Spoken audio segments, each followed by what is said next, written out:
की आनंदी व्यक्ती कधी मंदिरात जात नाही. त्याच्या आयुष्यात जेव्हा दुःख यायला लागतं तेव्हा तो म्हणतो की नाही आता मला एकतर जेजुरीला जाऊन यावं लागेल, तुळजापूरला जाऊन यावं लागेल, किंवा मला कुठल्या तरी जवळपासच्या मंदिरात जाऊन यावं लागेल. ते कामापुरता मामा झाला. इव्हन तुमची फील पण तशीच.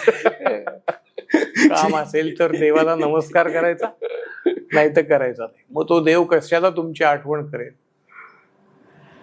बरोबर की नाही? अगदी बरोबर आहे. लग्न सराई किंवा घरी काही कार्यक्रम असेल तर घराचं रिनोव्हेशन करायचं, नाही तर जळमटं पण काढत नाहीत लोक. मग कशाला ती वास्तू तुम्हाला तुमच्या कामांना अनुकूल बनेल?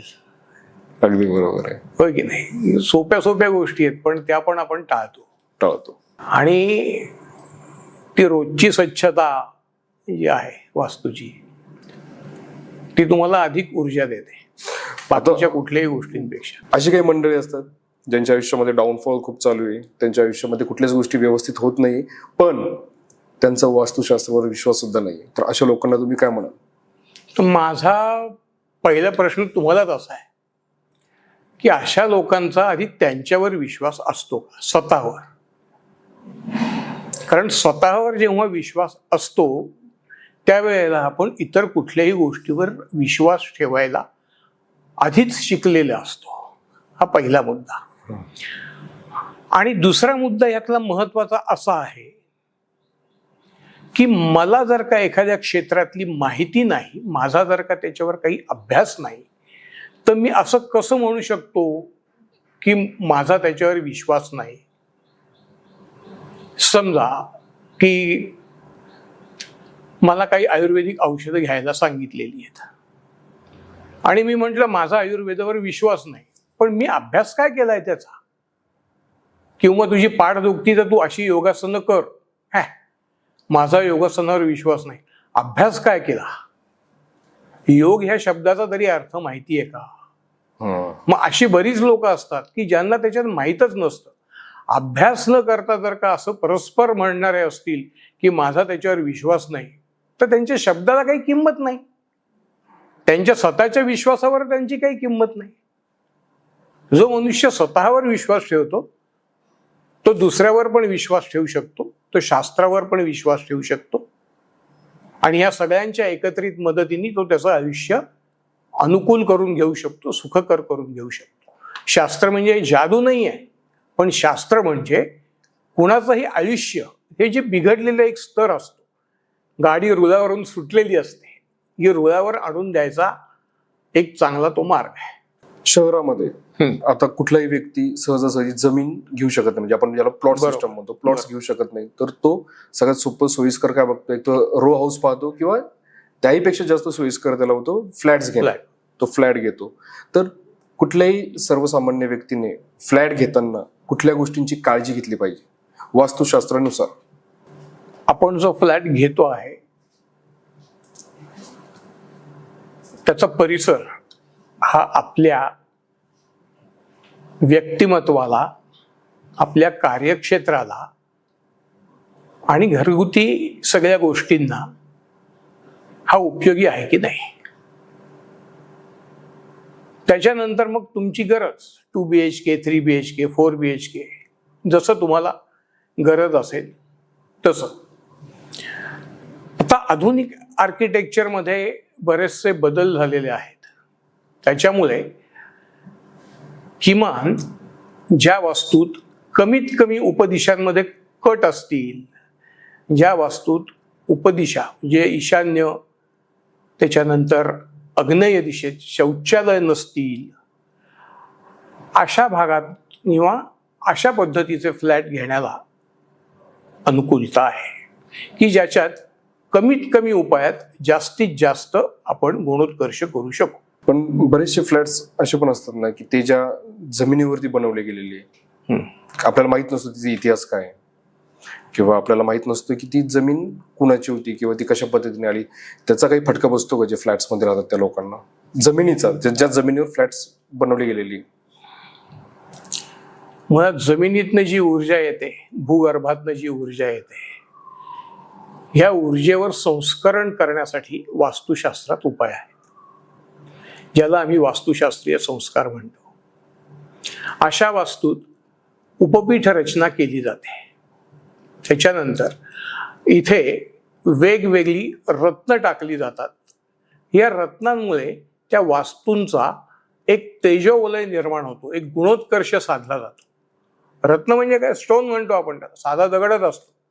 पण या रत्नामध्ये एक विशेष गुण असा असतो की प्रकाशाचं परिवर्तन करणं, ऊर्जेचा गुणोत्कर्ष वाढवणं हा त्याच्यात मूलतः गुण असल्यामुळे आपण तो धारण करतो, जमिनीत ठेवतो, त्याला एक मौल्यवान रत्न समजतो. नाहीतर रस्त्यावरचा दगड आणि तो दगड स्टोन, दोन्ही स्टोनच असतात, पण त्याच्यातलं ते मौल्यवानत्व असतं, त्याचा उपयोग आपण करतो. काही धातू असतात, या धातूंचा उपयोग करता येतो. हे धातू हे मुळात म्हणजे एनर्जी ट्रान्सफॉर्मेशनसाठी वापरतात. एक ऊर्जेचं जे वलय तयार होतं ते वलय टिकून राहणं आणि तसंच राहणं हा त्याचा मूळ उपयोग आहे. आणि काही जडीबुडी टाकल्या जातात, काही धान्य टाकली जातात. या सगळ्याचा निक्षेप करून अशा वस्तूंचा आपल्याला गुणोत्कर्ष साधता येतो. मला त्या लोकांबद्दल एक क्युरिसिटी, जे लोक रो हाऊस मध्ये राहतात ना, तर एकतर ते घर चाळीसारखे असतात, म्हणजे एकच स्लॅब असतो, ते भिंती सगळ्या हे केलेले असतात. रेल्वे गाडी ती एक प्रकारची, ती जुन्या काळात चाळ असायची, तर आता ती त्याला एक रो हाऊस नाव दिलं. बरोबर. तर कुठल्याही व्यक्तीने रो हाऊस घेताना कुठल्या गोष्टींची काळजी घेतली पाहिजे? मी उलटा प्रश्न विचारतो. जर का तुम्हाला आणि तुमच्या कुटुंबियांना खूप चांगली प्रगती पाहिजे असेल तर त्यांनी शक्यतो रो हाऊसचा नाद सोडून द्यावा. मला तुम्ही असं सांगा, तुमच्या आतापर्यंतच्या आयुष्यात रो हाऊस मध्ये राहिलेले आणि खूप मोठी प्रगती केलेले असे शेकडा किती लोक आहेत? मुळात रो हाऊस मध्ये काय असतं की कोणत्याही दोन दिशा उघड्या असतात. त्याची लांबी पूर्व पश्चिम जास्त तरी असते किंवा दक्षिणोत्तर लांबी तरी जास्त असते. समजा पूर्व पश्चिम लांबीची ती पट्टी आहे, त्यातला जो पूर्व प्रभागातला जो रो बंगला आहे किंवा जे रो हाऊस आहे ते बऱ्यापैकी नीट असतं. पश्चिमेकडचं जे असतं त्याच्यात पूर्ण वाट लागलेली असते आणि मधली जे असतात ते अत्यंत सर्वसाधारण परिस्थितीत राहतात. ते कितीही त्यांनी प्रयत्न केले तरी त्यांच्या अपेक्षित त्यांना तो स्वतःचा गुणोत्कर्ष साधता येत नाही.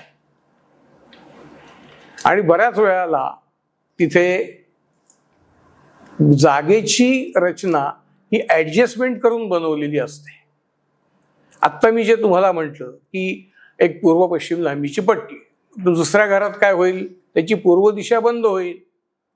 मग त्याला जर का दोन मुलं आहेत तर त्यांचं काय करणार? तर जागेत मुळातच अग्नितत्व बिघडलेलं आहे. पुरुष संतती तुमची म्हणजे अग्नितत्व, मग हे अग्नितत्व तुमचं मुळातच बिघडलेलं आहे. तर तिथे त्या वास्तूच्या मालकाची मुलांच्या शिक्षणाच्या किंवा करिअरच्या बाबतीत निर्णय घेताना खूप मोठी अडचण तयार होऊ शकते. सुरुवातीला एक वेळेला काही होत नाही, पण ही जशी जशी अडचण तयार होते तसं तसं त्याच्या लक्षात येतं की आपल्या काहीतरी चुका होत आहेत. आणि त्यावेळेला जर का वास्तू बदलायचा प्रयत्न केला तर किमती वाढलेल्या असतात, शिक्षणाचा खर्च वाढलेला असतो आणि बऱ्याच वेळेला मी असे लोक हे हतबल अवस्थेत पाहिलेले आहेत. रो हाऊस घेण्याचं कारण काय असतं? की रो हाऊस घेण्याचं कारण म्हणजे काय, थोडी आर्थिक तरतूद कमी असते आणि स्वतःचं तर घर हवं असतं. पण अशा वेळेला अशा घरांमध्ये किमान रचना नीट करणं, तिथे हे आत्ता तुम्हाला सांगितलं त्याप्रमाणे धातू संस्कार, रत्नसंस्कार यासारख्या गोष्टी करून घेणं, घराची रंगरंगोटी ही व्यवस्थित करणं, काही वैयक्तिक उपचार करणं, ह्यानी त्या मानाने त्याला ऊर्जित अवस्था येऊ शकते. किंवा तो प्रगतीपथावर राहायचा जो प्रयत्न करतो तर त्याला त्याचा उपयोग होऊ शकतो. फ्लॅटमध्ये आपण फ्लॅट वाढवू शकत नाही आपण, किंवा फ्लॅट आपण कमी करू शकत असेल कदाचित, पण आपण फ्लॅट वाढवू शकत नाही. म्हणजे जेवढी जागा आहे तेवढीच कॉन्स्टंट आपली राहते. बरोबर. जेव्हा तुम्ही कुठल्या व्यक्तीला जर काही त्याच्या फ्लॅटमध्ये काही वास्तुदोष असेल तर त्याने बदलाची कुठले घडवले पाहिजे? कारण की तो जास्त बदलही घडवू शकत नाही, काही तोडफोड करू शकत नाही, कारण की ती एक पट्टी आहे उभी. मला असं सांग, तू निरोगी आहेस का? हो. निरोगी आहेस? आर यू शुअर मी निरोगी आहे? हो सर. नाही ना. ओके, नाही. कसं आहे, प्रत्येक व्यक्ती ही पंचमहाभूतात्मक आहे आणि वात पित्त कफ हे त्या व्यक्तीत आहेतच. त्याच्यामुळे कुठलीही व्यक्ती थोडं जरी या वातपित्त कफाचं बॅलन्स चुकला तर ती बिघडते. त्याचप्रमाणे कुठलीही वास्तू ही निर्दोष असू शकत नाही. कुठलीही वस्तू असेल तर त्याच्यामध्ये दोष असतोच. त्याच्यात दोष असतोच आणि फ्लॅटमध्ये तर असतोच आणि असतोच, कारण ती मुळात आपली संस्कृतीच नाही. फ्लॅट सिस्टम मध्ये राहणं किंवा फ्लॅट सिस्टम बनवणं ही आपली संस्कृती नाही. त्याच्यामुळे तिथे दोष निर्मिती ही आहेत, दोष निर्मिती ही होणारच. आणि मुळात आपण घर बांधतो त्यात बऱ्याच वेळेला आजकाल शास्त्राचा विचार केला जातो, पण जेव्हा वास्तुशास्त्रानुसार घर बांधायचं का असं विचारल्यावर किंवा अशी काही माहिती गोळा केल्यानंतर त्याच्यात विचार केला जातो. पण जनरली काय करतात की तुम्ही जेव्हा एखादा प्लॉट घेतला आणि बिल्डरला सांगितलं असा बंगला बांधायचा आहे, तो ते रितसर पेपर आर्किटेक्टकडे जातो, त्या आर्किटेक्टला वेळ असेल तर तो प्लॉट बघून येतो, नाहीतर जागेवर तुमचा प्लॅन बनतो आणि तुमच्याकडे येतो. ह्याच्यात तुम्ही जर का दखल घेतली की मला वास्तुशास्त्रानुसारच पाहिजे तो होऊ शकतं, पण काही जण खोटं सुद्धा बोलतात की नाही हे मी वास्तुशास्त्रानुसारच केलेलं आहे. तर मुळात प्रयत्न केला तर हे होऊ शकतं. मी काही स्कीम्स पण केल्यात फ्लॅटच्या वास्तुशास्त्रानुसार आणि त्या सक्सेसफुल झालेल्या आहेत. त्याच्यात कुठेही जागेची अडचण आलेली नाही, कुठेही पैशाची अडचण आलेली नाही आणि त्या विक्री त्याची सहज झालेली. कुठेही त्यांना मोठी जाहिरात पण करावी लागलेली नाही, सहजासहजी ही कामं होत गेली. पण त्यासाठी तुम्हाला कुठेतरी एक अभ्यास असला पाहिजे. शास्त्राचा आधार घ्यावाच लागतो. शास्त्राचा आधार नसेल तर एवढा सहजासहजी काम होत नाही. सकाळी तुम्ही बाहेर पडता की नाही? काय करून बाहेर पडता? अंघोळ. आंघोळ तर सगळेच करतात. एक क्षणभर उभं राहून देवापुढे नमस्कार करा. येस, एकदम बरोबर. हा संस्कार आहे. संस्कार. माझं उत्तर होतं अंघोळ. आंघोळ सगळे करतात, नाश्ता सगळे करतात. नाश्ता करतात म्हणजे आलं लक्षात. आपण देवाचं स्मरण करतो. एक क्षणभर का होईना आपण देवापुढे उभा राहतो, नमस्कार करतो आणि निघतो. मी असं नाही म्हणत रोज तुम्ही सगळी सागर संगीत पूजा करता, असं म्हणत नाही. आजकाल बऱ्याच जणांना ते शक्य होत नाही, पण नमस्कार करून तर सगळेजण बाहेर पडतात. हा संस्कार आहे आणि संस्कार ह्या प्रत्येक गोष्टी घडवतात. ओके, आलं लक्षात. त्याच्यामुळे संस्कार हा महत्वाचा आहे. आपण फ्लॅट पाहिलाय, किमती कमी असतात म्हणून सर्वसामान्य व्यक्ती घेऊ शकतो तो फ्लॅट. पण त्याने फ्लॅट पाहताना आपण काय पाहतो की बँक आपल्याला किती लोन देणार आहे, आपल्याला किती भरायचे, आपल्याला हप्ता किती येणार आहे, या 3 कॉमन गोष्टी आपण बघतो. पण त्या फ्लॅट त्या वास्तूमध्ये गेल्यानंतर कुठल्या गोष्टी पाहिल्या गेल्या पाहिजे? आजकाल कसं आहे की फ्लॅट घेताना ग्राहकाच्या हातात काहीच ठेवलेलं नाहीये. तुम्ही विचार करा, तुम्ही घेतला असेल फ्लॅट तर तसा विचार करा, किंवा कुणी घेत असेल मित्र तर त्याच्याबरोबर नुसते उभे राहा. ग्राहकाच्या हातात काही ठेवलेलं नाही. ही जागा ही घे आणि ही तुला लखला, ह्या भाषेत जागा विकली जाते. माझा बोलण्याचा कदाचित काही लोकांना राग येईल, पण आपल्या अंतर्मनात हा प्रश्न गेला तर याचं उत्तर नाही हे असं मुळीच येणार नाही. ह्याचं उत्तर होच येणार आहे. अशा वेळेला जेव्हा तुमच्या हातात काहीच नसतं त्यावेळेला रंगसंगती, फर्निचर, जे तुम्हाला आता मी सांगितलं, वास्तुशास्त्रीय संस्कार, घरात काही प्रकारची झाडं लावणं, या गोष्टी तर तुम्हाला तुमच्या सोयीने, तुमच्या आवडीने तुमचा गुणोत्कर्ष साधायला उपयोगी येऊ शकतात. म्हणजे फ्लॅट घेताना आपल्या हातात तर काही नसतो, पण फ्लॅट घेतल्यानंतर आपण आपल्या पद्धतीने काही बदल करू शकतो. समजा पूर्व दिशेत शौचालय आहे तर तिथे उपचार करू शकतो. उत्तर दिशेत शौचालय आहे, स्वयंपाकघर आहे तर तिथे उपचार करू शकतो. आपण वैयक्तिक उपचार पण आपल्याला काही करावे लागतात. वैयक्तिक उपचार म्हणजे समजा पूर्व दिशेत तुमच्या घरात एक टॉयलेट आहे समजा, तर तुम्ही सूर्यनमस्कार घाला, कारण तिथे टॉयलेट आहे म्हणजे तिथे पृथ्वी तत्व आहे. आपण जेव्हा मलमूत्र विसर्जन करतो म्हणजे काय लागतं, आपल्याला आधार लागतो. ही क्रिया ना हवेत होत ना पाण्यात होत, त्याला आधार लागतो, 2 पायांचा आधार लागतो. ज्या वेळेला आधार लागतो तिथे पृथ्वी तत्व साकारतं. आलं लक्षात? म्हणजे पृथ्वी तत्वाचा आधार हा गाभा आहे असं म्हटलं तरी चालेल. आधार मिळणे, पृथ्वी तत्व प्राप्त झालं.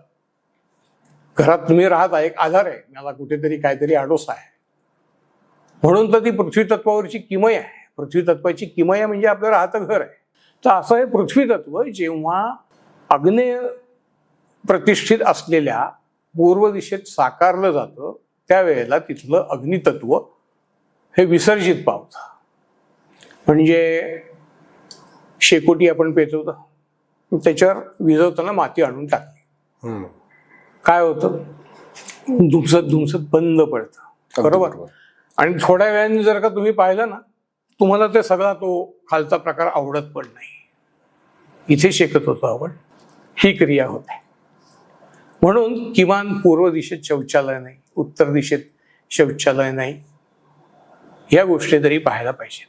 आजकाल प्रवेशद्वार तर आपल्या हातात नाही, ते उपदिशेतनंच बऱ्याच वेळेला करतात, त्याच्यामुळे पण बरेच प्रॉब्लेम येऊ शकतात. पण ह्या 2 गोष्टी जरी पाहिल्या आणि कुठल्या वास्तूला त्या एलिव्हेशनसाठी कुठे कट नाहीये ना, मुळात उपदिशेत कट नाहीये ना, हे बघणं एक फार महत्वाचं आहे. आपण खाजगीमध्ये किंवा आपण घरात कोणी बोलत असेल तर आपण असं बोलायचो की हे शांत बस, भिंतीला कान असतात, ज्या हळूच बोल, भिंतीला कान असतात. तर माझं डॉक्टर कौस्तुभ काळे यांना प्रश्नच आहे माझा हा की डॉक्टर साहेब, भिंतीला कान असतात का? बघा, तुमच्या घरात असा एक प्रयोग तुम्ही करून पहा की रोज सकाळी उठल्यावर तुमचं एखादं न होणारं काम आहे, तर त्याची मनापासनं प्रार्थना तुमच्या वास्तूत उभं राहून करा की माझं असं असं काम आहे, जे काय तुमचं असेल ते, त्या संदर्भात ते काम होण्यासाठी प्रार्थना करा. काही दिवसांनी तुम्हाला बदल असे लक्षात येतील की तुम्ही तुमच्या ज्या मार्गावरून सुटला होता त्या मार्गावर, त्या कामाच्या मार्गावर हळूहळू हळूहळू पुन्हा येत आहेत. जर का हे शब्द वैश्विक गतीत सामील होऊन जर का सगळे फिरतायत तर ते तुमच्या वास्तूपर्यंत पण येत आहेत. आणि ते येत आहेत तर ते ज्या वेळेला येत आहेत तर त्यावेळेला ते तुमचं कामच करून येत आहेत, कारण ऐकणारे पण बरेच जड होते आणि म्हणून ते तुमचं काम करतात. एकदम खरं आहे. भिंतीला कान असतात, भिंतीला कान असतात, त्याच्याशिवाय वास्तू तथास्तू म्हणेल कशी? मग आपल्या पूर्वी म्हणायचे की नाही लहानपणी, ए वाईट बोलू नकोस, वास्तू तथास्तू म्हणते. ही वास्तू तथास्तू हे म्हणतच असते. वास्तुशास्त्रानुसार स्वयंपाकघर कसं असलं पाहिजे आणि कुठल्या दिशेला असलं पाहिजे? वास्तुशास्त्रानुसार स्वयंपाकघर आग्नेय दिशेला असलं पाहिजे. मुळात जे पूर्वी होतं चुलीवरचं स्वयंपाकघर, तो आता जाऊन ओटा आलेला आहे. ओटा जाऊन ओव्हन आलेलं आहे, बाहेरून आणायचं आणि गरम करायचं. असं मी बऱ्याच ठिकाणी पाहिलं, म्हणून मुद्दाम बोलतो. पण हे आग्नेय दिशेत जर का स्वयंपाकघर असेल तर अशा वास्तूत मूलतः अतिशय तिथे सौभाग्य आणि एक चांगलं वातावरण, निरोगी वातावरण अनुभवायला असतं. फारसे काही त्रास नसणं, निर्णय न चुकणं, ह्या सगळ्या गोष्टी अशा ठिकाणी होतात. बऱ्याच वेळेला जेव्हा तो ओटा आपण फ्लॅट घेतलं तर रेडीमेड असतो, पण मी काही ठिकाणी ओटे जेव्हा थोडी रचना बदलायला लावली तर एक लक्षात आलं की तिथे मुळात काम कोणाचं असतं तर स्त्रीचं असतं. तर तिच्या उंचीनुसार जर का तो ओटा बनवला, त्याची लांबी, उंची ही तिच्या उंचीनुसार आणि सोयीनुसार जर का आपण बनवली तर तिचा त्यामुळे शरीराला होणारा त्रास आहे हा त्या मानाने कमी होतो. दुसरं म्हणजे अग्नितत्व आहे. तर जर का स्वयंपाकघर मोठं असेल तर मी बऱ्याच वेळेला तिथे असं सांगतो की इथे मुलांना अभ्यासाला बसवा, कारण अभ्यास ही क्रियाच अग्नितत्वाची. वाचन, चिंतन, मनन, लिखाण अशा ठिकाणी मुलांचा अभ्यास हा चांगला होतो. दुसरं म्हणजे स्वयंपाकघरात एक अशी सोय असावी की जिथनं त्या स्त्रीला सगळं ॲक्सेसेबल असेल, जेवायला वाढणं वगैरे या सगळ्या गोष्टी. तिथलं जे कलर कॉम्बिनेशन आहे ते खूप डार्क नको, लाल, खूप काळं, निळं असं नको. आणि ह्या सगळ्या आजकाल लागणाऱ्या आधुनिक सोयी ज्या आहेत ह्या सगळ्या तिला ॲक्सेसेबल असाव्यात. त्यातल्या त्यात मिक्सरची भांडी, डिशवॉशर, वॉशिंग मशीन या तिच्या उजव्या हाताला येतील असं, म्हणजे तिच्या दक्षिण दिशेला येतील असं असावं. आणि बाकीचं हे त्यांच्या सोयीने जसं होईल असं शास्त्रात नाही सांगितलं की ही वस्तू तू इथेच ठेव, पण असं निश्चित सांगितलं की स्वयंपाक मात्र स्त्रीनी अग्नेय प्रभागात पूर्वमुखी करावा, की जेणेकरून ते अन्न सगळ्यांना पचलं जाईल आणि अन्न निर्मिती करताना जी काही वायूची निर्मिती होते, धूर निर्माण होतो, त्याचा तिला त्रास होणार नाही. म्हणून पुढे एक खिडकी असणं गरजेचं आहे. बेसिक लॉ येतो की खिडकी असलीच पाहिजे. जसं आता आपण स्वयंपाकघराबद्दल बोललो तसंच आहे की कुठल्याही घरामध्ये बेडरूम कुठल्या दिशेला असावं आणि कशा पद्धतीचं असावं. तर बेडरूम कोणासाठी पाहिजे? पूर्वी अशी सोय होती की सगळे सारखेच एकत्र झोपायचे, तेव्हा विषय नव्हता आणि सगळे जास्त उत्तम वाढले आजच्या बांधकाम संस्कृतीपेक्षा. याच्यात मास्टर बेडरूम जी आहे घरातल्या प्रमुख व्यक्तीची, ही नैऋत्य दिशेला त्याची योजना केलेली असावी. नैऋत्य दिशेत जेव्हा योजना केली जाते तेव्हा ह्या दोघांचं एक प्रकारे विश्वास वाढतो नात्यातला, एक चांगलं गुळपीट त्याच्यात जमलं जातं. एकमेकांना सामावून घेण्याची जी प्रक्रिया आहे शारीरिक आणि मानसिक आणि सामाजिक जीवनात, ती या नैऋत्य कोपऱ्यातल्या बेडरूममध्ये अतिशय चांगली अनुभवायला येते. समजा मुलगी असतील घरात, मुली असेल तर तिला वायव्य प्रभागातलं बेडरूम आणि मुलगा असेल तर त्याला आग्नेय प्रभागातलं बेडरूम असं तुम्ही करू शकता. रो हाऊस सिस्टमवर आपण बोललो किंवा फ्लॅट सिस्टमवर आपण बोललो. आणखी एक असतं की काही लोकांना स्वतःची जागा पाहिजे असते घर बांधण्यासाठी, त्यांना स्वतःच्या मनासारखं घर पाहिजे असतं. मग ते प्लॉट्स घेत असतात, 1 गुंठा, 1.5 गुंठा, 2 गुंठा. तर कुठल्याही व्यक्तीने प्लॉट घेताना कुठल्या गोष्टींची काळजी घेतली पाहिजे? प्लॉट घेताना सगळ्यात पहिल्यांदा म्हणजे तो चौकोनी किंवा आयताकृती असायला पाहिजे. जे कुठलं गाव आहे तिथून ते फारसा लांब नसावा, इझिली ॲक्सेसेबल सगळं गावातलं पाहिजे. आत्ताचं व्हेंटिलेशन आणि भविष्यातलं व्हेंटिलेशन याचा विचार करून तो प्लॉट असावा. म्हणजे असं की आत्ता तुम्ही 1-2 गुंठ्याचा प्लॉट घेतलाय आणि काही वर्षांनी समोर 4 गुंठ्याचे 2 प्लॉट होऊन तुमच्या उत्तरेला एक मोठी बिल्डिंग उभी राहिली आहे,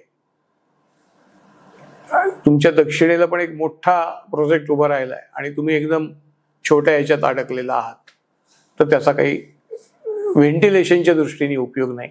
आणि जिथे आपल्याला श्वास घेता येत नाही तिथे राहण्यात काही मजा नाही. इथे वेगवेगळे प्रॉब्लेम अशा वेळेला यायला लागतात. बहुसंख्य वेळेला इथे आजारांची संख्या ही जास्त वाढली जाते. त्याच्यापेक्षा हे नक्की चांगलं आहे. प्लॉट घेताना बऱ्यापैकी मोठा, आजकाल जागांच्या पेक्षा रस्त्यांचे नियम बदललेले आहेत, किमान 9 मीटर रस्ते लागतात. त्या अनुषंगाने आपल्याला जागा किती सोडावी लागणार आहे याचा विचार करून जागा घेण्यात मजा आहे. पूर्व पश्चिम लांबीचे प्लॉट शक्यतो टाळावेत, दक्षिण उत्तर लांबीच्या प्लॉटला प्राधान्य द्यावं. बाकी पूर्वमुखी पश्चिममुखी ज्याच्या आवडीनुसार प्लॉट घ्यावा, पण प्लॉट बऱ्यापैकी मोठा असतो. कुठली एक व्यक्ती असते जी खूप पोटतिडकीने आपण म्हणूयात किंवा खूप कष्टाने घर बांधते आणि जेव्हा तिचं बांधकाम पूर्ण होतं, ते तिथे राहण्यासाठी जातात, तेव्हा त्यांना जाणवतं की इथे काहीतरी दोष आहे आणि त्यांना काही बदल पण घडवायचे असतात घरामध्ये, किंवा जसं आपण म्हणतो की रिनोव्हेशन त्यांना सांगितलेलं असतं की तुम्ही हे बदल घडवा किंवा असं करा, पण आता त्यांच्याकडे आर्थिक गणित त्यांची जुळत नाहीयेत, तर अशा वेळेस त्या व्यक्तीने काय करायला पाहिजे? सगळ्यात पहिल्यांदा पैशापाशी सगळं अडतं. आलं लक्षात? जेव्हा तुम्हाला रिनोव्हेशन करावं लागतं, करायची गरज असते, ते करणं भागच असतं, तेव्हा ते करायचं. आलं लक्षात? आणि बऱ्याच वेळेला काही वैयक्तिक उपचार सुद्धा कामी येऊ शकतात. आता उदाहरणार्थ एखादं अग्नेय प्रभागातनं तुमचं प्रवेशद्वार आहे, तर त्या फ्लॅटचं प्रवेशद्वार तुम्ही हलवू शकत नाही, बरोबर? शेजारच्या घरातनं तुम्ही एंट्रन्स घेऊ शकत नाही, पण त्या फ्लॅटच्या प्रवेशद्वाराला काही कॉपरचा पत्रा तुम्ही लावला आतून, वरनं परत PVC बोर्ड लावून पॅक केलं, त्यात काही चांदीची कॉइन्स टाकली, तर त्या मानाने तो एक चांगला उपचार तिथे होऊ शकतो. दाराच्या बाहेर फ्लोरिंगला आणि दाराभोवती काही भौमितिक रचना केल्या तर त्याचाही एक चांगला उपाय म्हणून उपयोग होऊ शकतो. घरामध्ये अशा ठिकाणी जर का तुम्ही चांदीची समईत गाईच्या तुपाचा दिवा लावला आणि तिथे ठेवला, दारापाशी ठेवला, तरीही त्याचा तो एक उपाय चांगला म्हणून होऊ शकतो. वैयक्तिक उपचारात अश्वगंधा, शतावरी, गूळ, गुळाचा चहा, दालचिनी, सालीच्या लाह्या यांचा वेगवेगळ्या पद्धतीने वेगवेगळ्या वेळी उपाय केला तर तो वैयक्तिक उपचारात सुद्धा तुम्हाला त्याचा उपाय होऊ शकतो. कसं करायचं आहे आणि तुम्हाला कुठला झेपतो आहे, आता जे तुम्ही मगाशी म्हटला की काही लोकांना विश्वास नसतो, तर या वैयक्तिक उपचारातनं सुद्धा त्यांना अनुभव येतो आणि ते मग पुढचे उपचार करायला लागतात. याच्यात वैयक्तिक उपचार ही एक चांगली मात्रा आहे. काही कपल्स असतात, आपण पाहतो की ते फ्लॅट्स घेतात किंवा घर घेतात, वास्तू घेतात ते, तर त्यांच्या घरांमध्ये नाही का काही आपण पाहतो की त्यांना काही अडचणी यायला सुरुवात होते. काही अडचणी म्हणजे कशा?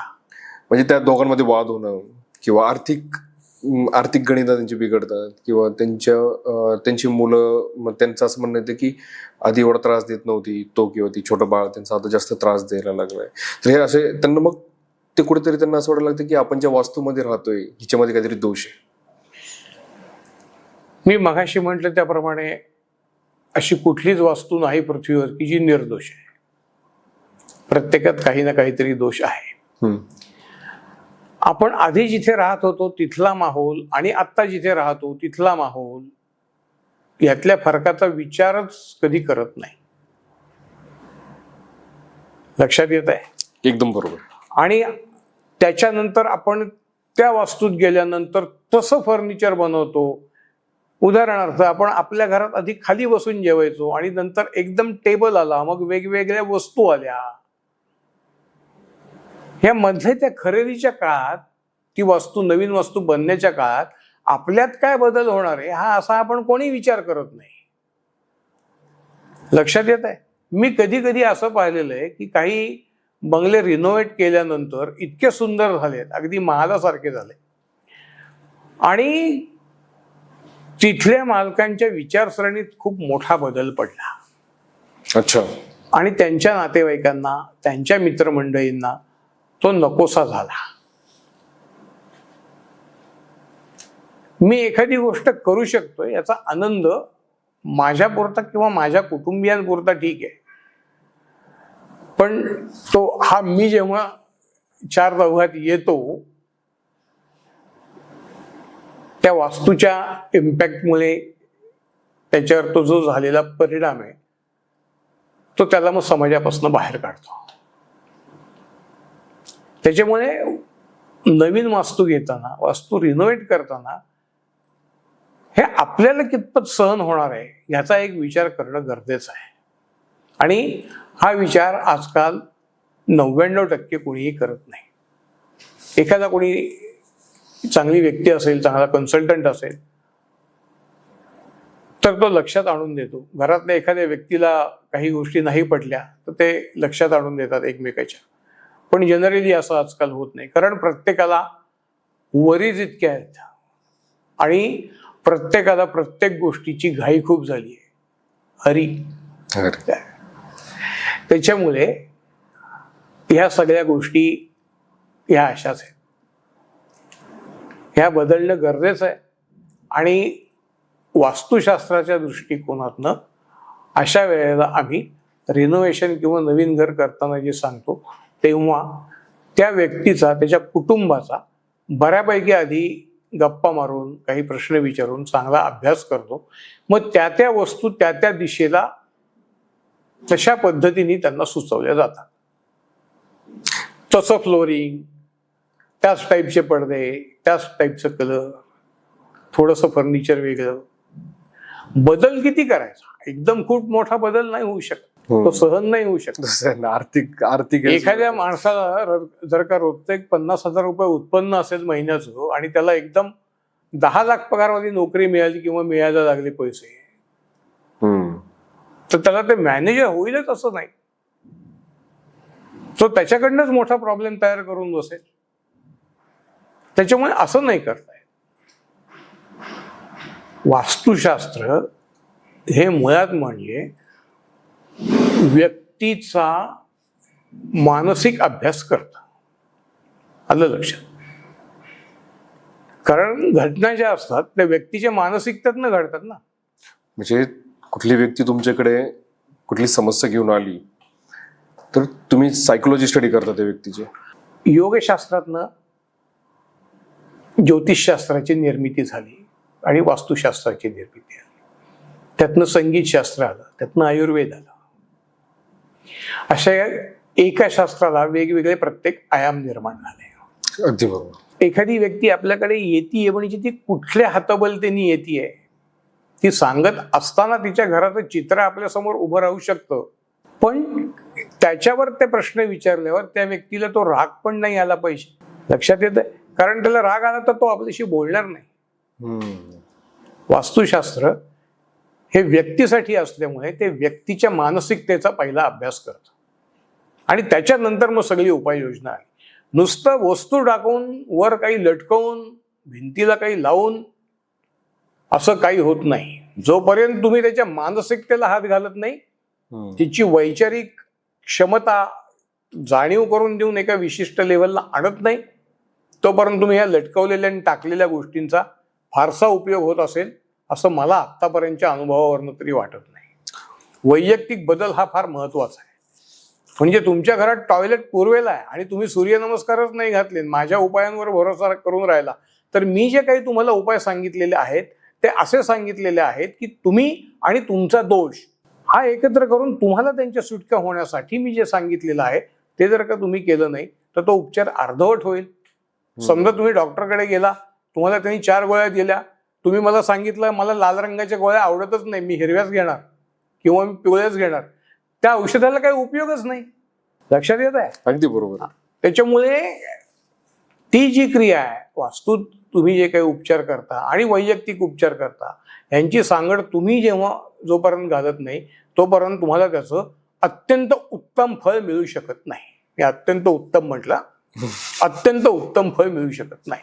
आणि चाललंय म्हणून चाललंय असं जर का आयुष्य जगायचं असेल तर त्याच्यासाठी ह्या शास्त्रांची निर्मितीच नाहीये. अगदी बरोबर आहे. शास्त्राची निर्मिती काय, तर मनुष्याचं जीवन अधिक अनुकूल करून घेण्यासाठी आहे, अधिक प्रगतशील बनवण्यासाठी आहे. आलं लक्षात? त्याच्यामुळे चाललंय म्हणून चाललं असं जर का असेल तर ते नाही होणार. त्याच अनुषंगाने माझा आणखी एक प्रश्न आहे की आपण वास्तू बोलतो किंवा आपण म्हणतो की कुठल्याही घरामध्ये सुखशांती राहण्यासाठी किंवा सगळ्या गोष्टी व्यवस्थित होण्यासाठी कुठल्याही व्यक्तीच्या घरामध्ये कुठल्या प्रकारच्या वस्तू नसल्या पाहिजे? सगळ्यात आधी मी तुम्हाला असं म्हणेन, सुखशांती याचा अपेक्षित अर्थ काय आहे?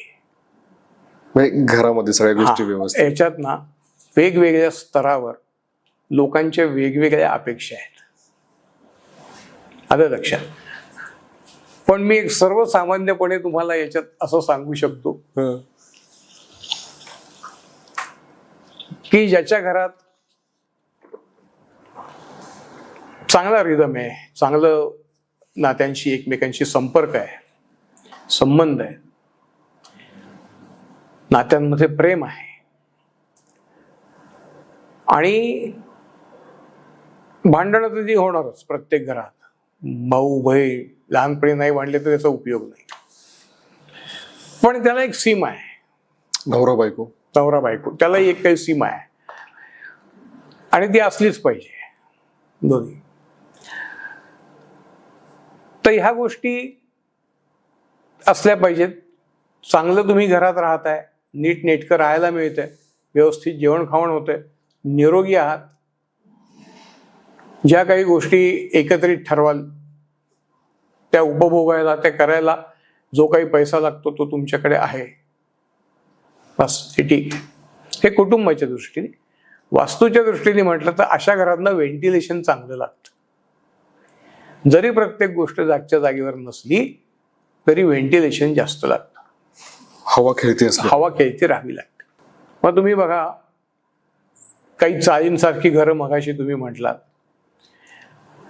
तिथे ते म्हणतात घरातनं बाहेर पडल्यावर आम्ही आनंदी असतो, घरात गेलं की सगळा माहोल बिघडतो.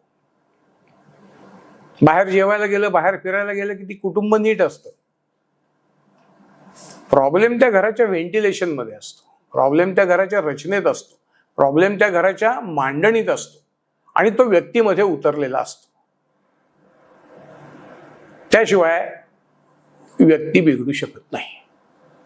म्हणजे कुठल्याही घरात कुठली वस्तू आहे आपण घेतलेली किंवा तिचा त्याशी काही संबंध नाहीये, वस्तूचा तर परिणाम होतोय. मी तेच म्हणतो ना सर, की कुठली वस्तू नसली पाहिजे घरामध्ये. हा, वस्तू कुठली नसली पाहिजे असं नाही, पण कोणत्याही तीक्ष्ण वस्तू नसल्या पाहिजे गरजेशिवाय. तलवार घेऊन आलोय, घरात फिरवलीये, आता तर त्याचा काही उपयोग नाही. चाकू तर पाहिजे ना. चाकू पाहिजे तर तुम्हाला तो स्वयंपाकाला लागतो, पण मी रोज खिशात घेऊन फिरलं तर ते शक्य नाही. ते पर्पज वेगळं आहे.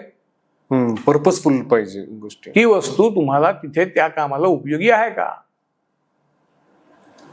घरात बऱ्याच वेळेला अनेक तीक्ष्ण वस्तू असतात, काही कॉम्बिनेशन्स रंगाची वस्तूंची खूप डार्क कलरची असतात, तर त्याचा परिणाम आपल्या मानसिकतेवर होतो. आणि कुठलीही घटना घडायला मानसिकता लागते, आणि पहिल्यांदा या मानसिकतेला वैश्विक स्पंदनांमधनं निश्चितपणे काही ना काहीतरी इंडिकेशन मिळत असतात. आपलं त्याच्याकडे लक्ष नसतं. म्हणजे कसं, एखादी घटना समजा घडणार आहे, तर त्या संदर्भात किंवा तशा टाईपच्या काही ना काहीतरी गोष्टी ह्या आधी 2-4 महिन्यापासून आपल्या संपर्कात, कॉन्टॅक्टमध्ये बघण्यात हा बदल होत असतो. एकदम शक्यतो कुठलीही घटना घडत नाही. आणि नंतर कालांतराने जेव्हा आपल्या लक्षात येतं त्यावेळेला जर का बारकाईने पाहिलं तर तुम्हीच मला म्हणाल की अरे हे 2-3 महिन्यापूर्वी असं झालं होतं, मी सावध व्हायला पाहिजे. हे कुठलीही वास्तू, कुठलीही वैश्विक ऊर्जा ही माणसाला फसवत नाही. निसर्गाने माणसाला आजपर्यंत फसवलं नाही. पण माणसाने मात्र मी 1000 झाडं तोडून 10,000 झाडं नक्की लावेल असं म्हणत एकही झाड न लावणारी लोक मी पाहिली. तुम्ही कलर कॉम्बिनेशनवर बोललात घरामध्ये, तर कुठल्या प्रकारचा रंग घराला आपण लावला पाहिजे, किंवा आपण घरात रंग त्या पद्धतीचा पाहिजे, किंवा कुठल्या प्रकारचा रंग नसला पाहिजे? तर हा समोर पांढरा रंग आहे, शांत आहे. हाच काळा असला असता तर काहीतरी वेगळा विचार असं डोक्यात आला असता. कुठला रंग कुठे आहे, कोणत्या दिशेला आहे, काय कॉम्बिनेशनला आहे, त्याचा उपयोग काय आहे, कसा आहे, याचा विचार करणं गरजेचं आहे. समजा तुमचं आग्नेयाला स्वयंपाकघर आहे, तर मी बऱ्याच ठिकाणी बघतो की अगदी लाल तिथे तो सगळा ट्रॉलीज वगैरे केल्या जातात, लाल लाल बरस. मला 1-2 क्लायंटनी सांगितलं की सर ते अग्नी तत्व आहे म्हणून तसं केलंय, पण अग्नी हा लाल नाहीच आहे. तुम्ही एखादी शेकोटी पेटवा, गॅसचा रोजचा तुम्ही ते लायटर लावता सकाळी, बघा तो पिवळा आणि निळा आहे. ही कॉम्बिनेशन चुकली जाते. आणि याचा परिणाम जो होतो तो त्या घरातल्या स्त्रीवर, तिच्या आरोग्यावर खूप मोठ्या प्रमाणावर होतो. आणि ज्या वेळेला हे लक्षात येतं त्यावेळेला आधीच त्या आरोग्यावर एवढा खर्च झालेला असतो, मग परत ह्या ट्रॉल्या कशाला तोडायच्या, असे पण लोक आहेत. काही जण तोडणार आहेत, बदलणार आहेत. प्रत्येक दिशेत वेगवेगळ्या रंगाचं कॉम्बिनेशन आहे. पण जर का संपूर्ण घराला एकच रंग द्यायचा असेल तर तो शांत पीत रंग म्हणजे आयव्हरी रंग जर का दिला किंवा आयव्हरीतलं शेड संपूर्ण घराला दिली तर त्या घरातली ऊर्जा ही निश्चितपणे वाढली जाते. हे घराच्या आतल्या बाजूसाठी बोलतो. आतल्या बाजू. आणि बाहेरच्या बाजूसाठी तर बाहेरचे मी आत्ता एवढ्यात बघतोय काही काही ठिकाणी काळा रंग वगैरे देत आहेत. पण काळा रंग काय करतो किंवा डार्क शेड, डार्क ब्राऊन वगैरे हे शेड काय करतात, हे उष्णता ओढून घेतात आणि ह्याचा कालांतराने आपल्यावर परिणाम होतो. त्याच्यामुळे कुठल्याही शेड पण फिकट कलर पाहिजे जेणेकरून तो प्रकाश परावर्तित झाला पाहिजे बाहेरचा, तर त्याचा आपल्याला उपयोग आहे. तो सगळा प्रकाश आत ओढून, ती हीट आत ओढून त्या घरातलं टेम्परेचर जर का बदलत असेल, त्याचा जर का काही विपरीत परिणाम होत असेल तर हे असे रंगसंगती आपल्याला उपयोगी नाही. किती फरक पडतो कलर्सचा? फरक पडतो. म्हणजे घराला बाहेरच्या बाजूने पण कुठला रंग आपण दिला पाहिजे त्याला सुद्धा एक महत्व आहे. हो, प्लास्टर कसं करायचं तिथपासून महत्व आहे. आणि मग किती जाडीचं करायचं तिथपासून आहे सगळं. मग भिंती किती जाडीची पाहिजे तिथपासून आहे सगळं. एक एक एक एक तुम्ही जसं आत जाल तसं तसं हे सगळं खोलात आहे. सर तुम्हाला नॉलेज आहे किंवा तुम्हाला सगळ्या गोष्टी कळतात, त्यामुळे तुम्ही प्रत्येक गोष्ट एक, मी तर म्हणेल की तुम्ही इव्हन या रूम मध्ये सुद्धा तुम्ही अनालाइज केलं असेल बऱ्याचशा गोष्टी, कारण की तुमची ती नजर तशी बनली आता. पण माझ्यासारख्या सर्वसामान्य माणसाने किंवा ज्याला वास्तुशास्त्राबद्दल जास्त ज्ञान नाही अशा व्यक्तीने फक्त थोडक्यात अशा कुठल्या गोष्टी बघितल्या पाहिजे ज्या त्याला समजतील? सगळ्यात पहिल्यांदा म्हणजे त्याच्या कुटुंबाला, त्याच्या व्यक्तिमत्वाला बदल केलेल्या घराचा किंवा तो जिथे जाणार आहे त्या घराचा माहोल हा पचतोय का, त्या माहोलात तो सर्वाइव्ह होऊ शकतोय का, हे फार महत्वाचं आहे. कारण जर का हा आपला परिसर बदलला जातो तर आपले कॉन्टॅक्ट पण बदलले जातात, आपलं शेजार बदललं जातं. आपण पहिल्या वास्तूत काही समजा वास्तुशास्त्रानुसार किंवा सोयीनुसार काही रचना केलेल्या असतात, त्या दुसरीकडे बदलल्या जातात. कधी अनावश्यक होतात, कधी आवश्यक होतात. ह्या सगळ्याचा आपल्यावर परिणाम तर नक्कीच होतो. तर हा जो आपण बदल करतोय, बदल प्रत्येकाने करावा, मी नाही असं म्हणत नाही. कोणाची गरज असते, कोणी भाड्याच्या घरातनं स्वतःच्या घरात जात असतं. पण आपण जे आत्ता आहोत आणि आपण जे त्या घरात जाऊन होणार आहोत, या दोन्हीतला माहोल जो आहे, हा फरक आहे, हा आपल्याला सर्वाइव्ह होणार आहे का याचा विचार केला तर आपल्या बऱ्याचशा अडचणी या कमी होऊ शकतात. म्हणजे समजा तुम्ही आता एक रो हाऊस मध्ये राहताय आणि तुम्ही एक छान आलिशान त्या एक 3 BHK फ्लॅट घेतलेला आहे एका छान लोकेशनला, आणि तुमच्या आसपास जी लोक, जी मंडळी राहत आहेत ती सगळी जर का एका वेगळ्या लाईफस्टाईलमध्ये राहणारी असतील तर ती लाईफस्टाईल तुम्हाला सहन होणार आहे का? आपण तसं बनणं याला वेळ लागतो, पण ही लोक तशीच आहेत तर ते सर्वाइव्ह होतात. आणि मी अशी लोक पाहिली आहेत की मग त्याच्यातनं त्यांना डिप्रेशन आलेलं आहे की हे असेच आहेत, ही फॅमिली तशीच आहे, मग माझं पहिलं घरच चांगलं होतं. तो बदल सहन करणं ज्यांना शक्य नसतं त्यांना ते माझं पहिलं चांगलं वाटतं. बरोबर आहे. माझा तुम्हाला पण त्याच बाबतीत एक प्रश्न होता की बरेच जण आपली वास्तू बदलतात किंवा घर बदलतात आपण त्याला एक म्हणूयात की, आणि ते दुसऱ्या घरात जेव्हा राहण्यासाठी जातात तेव्हा त्यांना असं वाटतं की मी पहिले जिथे राहत होतो ती वास्तू चांगली होती किंवा ते घर एकदम व्यवस्थित होतं. तर हा माइंडसेट कसा बनतो? जिथे काही दोष असतो म्हणून त्यांच्या मनात तशी विचार येतात. दोष तर मी सांगितलं तर प्रत्येक ठिकाणी असतोच, त्यात काही हे नाही. पण सगळ्यात पहिल्यांदा काय, तो कम्फर्ट झोन स्वीकारलेला असतो. तो ब्रेक होतो इथे. हा.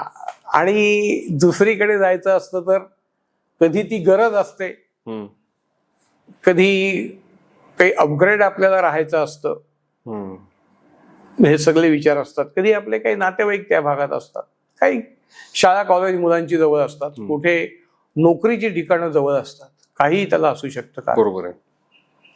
पण हे सगळं करताना मी मगाशी म्हटलं त्याप्रमाणे की आपण त्याला पुरे पडणार आहोत का. बंगल्यातनं फ्लॅटमध्ये जाताना पण अवघड काम होतं, मी तेही पाहिलेलं आहे.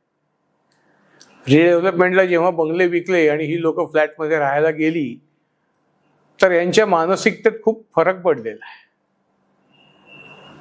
तर हे रिडेव्हलपमेंट करू नये असं मी मुळीच म्हणणार नाही, हे झालंच पाहिजे.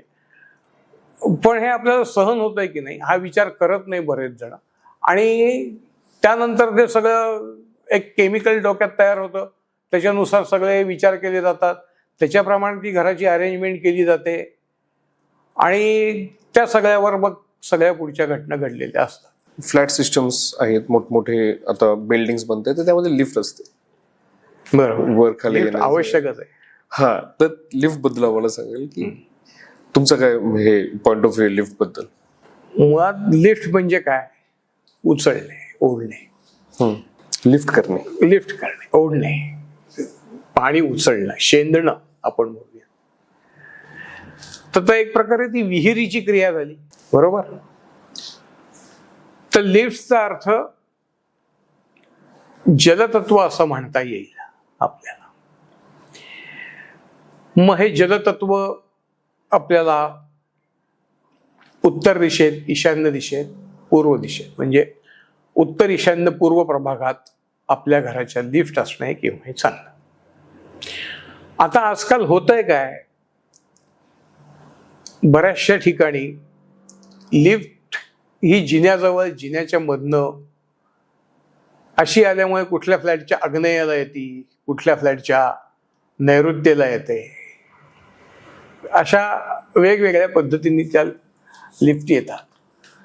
तर त्याचे परिणाम सुद्धा अशा वास्तूंना भोगावे लागतात.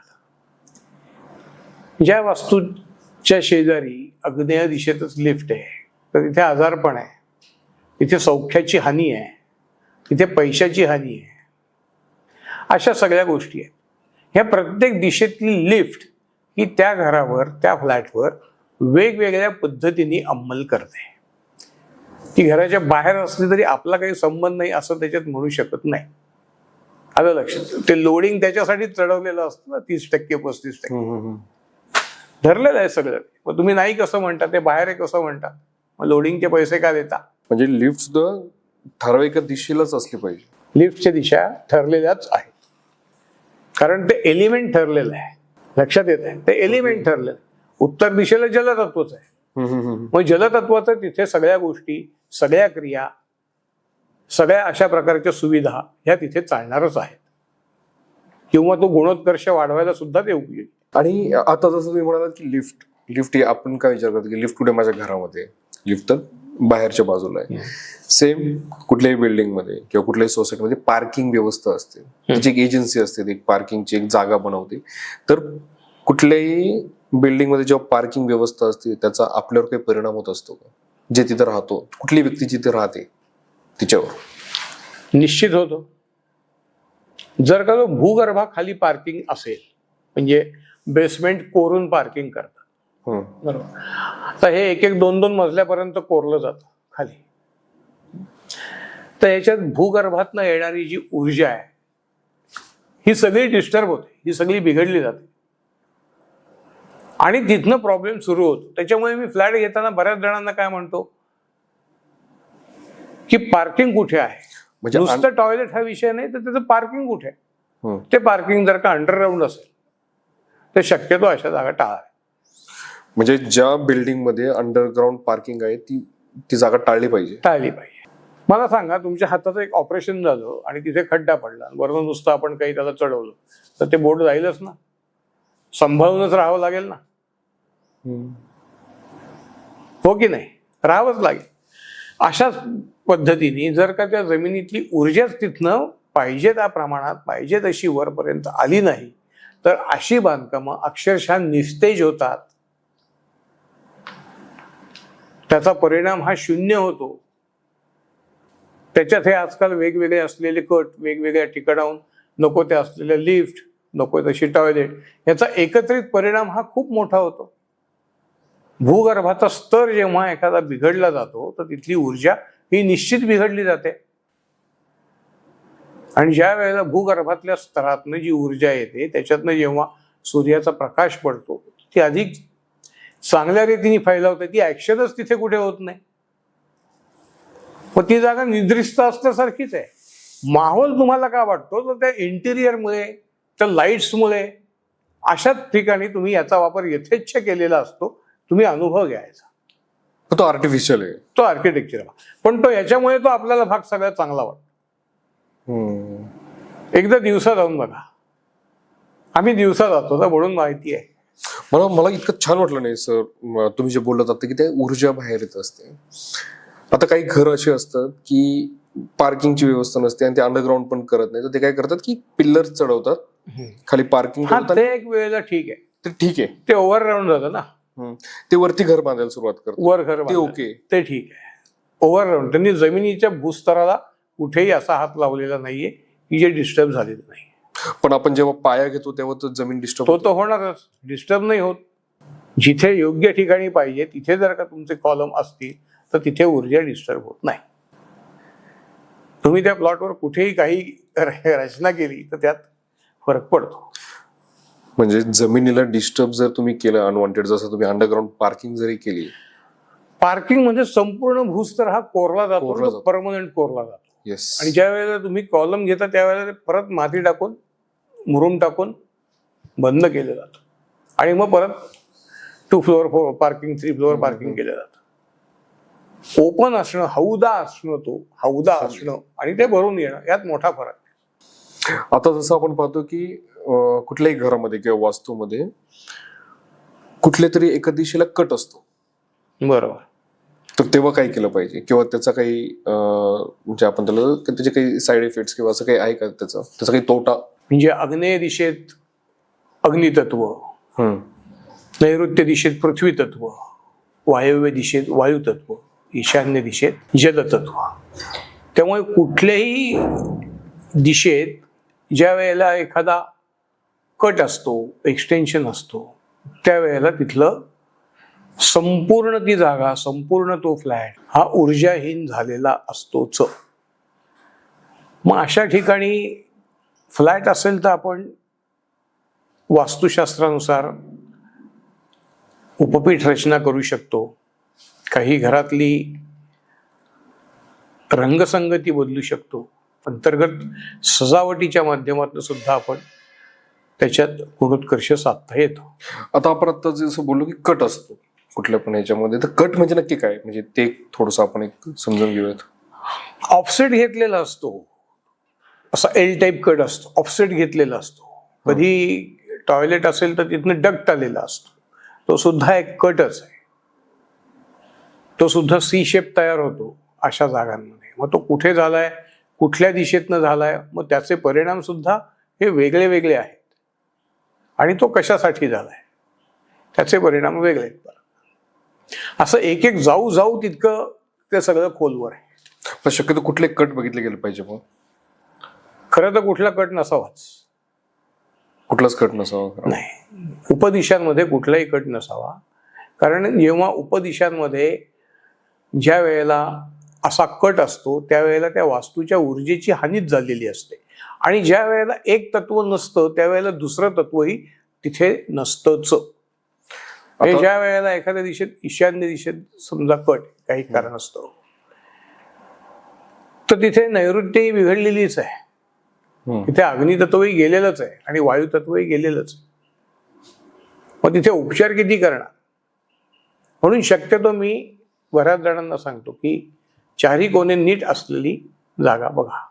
चारही तिची कोपरे व्यवस्थित असले पाहिजे. फ्लॅट घेताना ते तरी नीट असले पाहिजे. बऱ्याच वेळेला ते शक्य, म्हणजे आजकाल तर नाहीच शक्य होत, पण काही प्रयत्नांनी हे शक्य होतं. काय असतं, आपली जशी आत्ताची एक वास्तू आहे, मग तुम्ही दुसरीकडे गेल्यावर भाड्याने जा, स्वतःची घ्या, साधारण त्याच गुणदोषांच्या वास्तू आपल्याला आवडतात. पण आपल्या वास्तूशी श्वासाने निगडीत असतो. मग तेच ब्रिदिंग जर का आपलं इतर ठिकाणी तसंच व्यवस्थित असलं तर आपल्याला त्या फॉर्मॅटमधल्या जागा आवडतात. आणि महत् प्रयासाने कधी कधी त्यात आपलं नशीब चांगलं असेल किंवा आपण नीट बघून जागा घेतल्या तर त्या जागांमध्ये काही बदल होऊ शकतो. त्या दक्षिण उत्तर लांबीच्या असू शकतात, चौकोनी असू शकतात, किंवा असे कट नसतात, किंवा त्याच्या टॉयलेटच्या जागा दक्षिण, नैऋत्य, पश्चिमेत अशा योग्य ठिकाणी आलेल्या असतात. हे फार क्वचित होतं फ्लॅटच्या बाबतीत. बंगल्यांमध्ये ही रचना सगळी करता येते. अशा जागा फ्लॅटच्या बाबतीत मिळणं मुश्किल, पण हे बनवता येणं मात्र मुश्किल नाही, हे शक्य आहे. ह्या अशा आम्ही बऱ्याच जागा केलेल्या आहेत. आता आपण बोलतो की कुठल्याही वास्तूमध्ये 8 दिशा असतात. हा, तुम्ही तर बोलताय 8 दिशा नसतात, मग नक्की दिशा असतात किती? हा फार एक मोठा प्रश्न आहे. खरं तर दिशा 10च आहेत, 8 पण नाहीत. 8 पण नाही. आपण मग शाळेत शिकलो 4 प्रमुख दिशा आहेत, पूर्व, दक्षिण, पश्चिम आणि उत्तर, बरोबर. उपदिशा पण 4 आहे, आग्नेय, नैऋत्य, वायव्य आणि ईशान्य. आणि 2 दिशा अशा आहेत, एक अध आणि एक ऊर्ध्व, जमीन आणि एक आकाश, अशा 10 दिशा आहेत. आता होतं काय, आजकाल मध्यंतरीचा एक मला फोन आला, मी आधी तुम्हाला त्यातनं जरा उलगडा करून देतो, मग तुम्हाला हा प्रकार काय लक्षात येईल.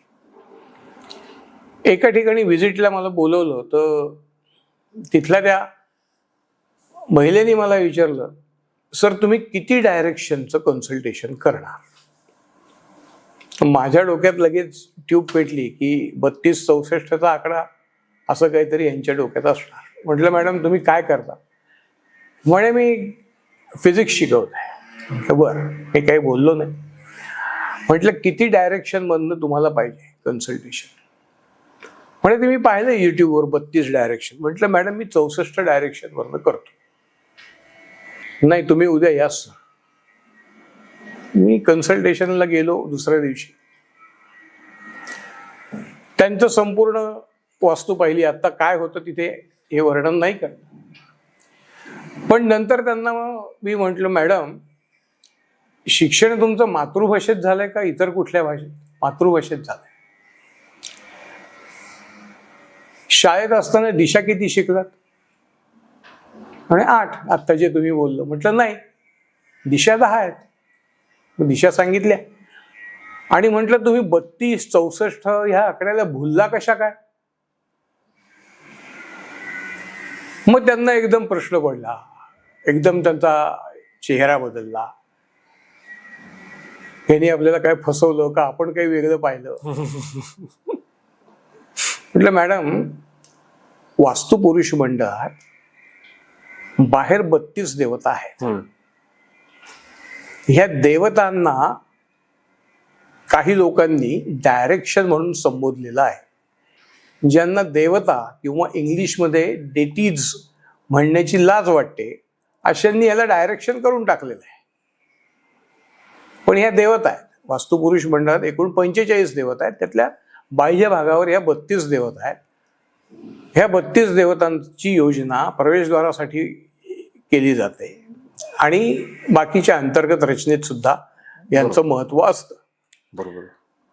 तर अशा वेळेला ह्या देवता म्हणणं हे योग्य आहे. डायरेक्शन किंवा दिशा ह्या 10च आहेत. विचारशास्त्रात फक्त 10 दिशांचाच होतो. 32 देवतांचा विचार हा वेगळा आहे.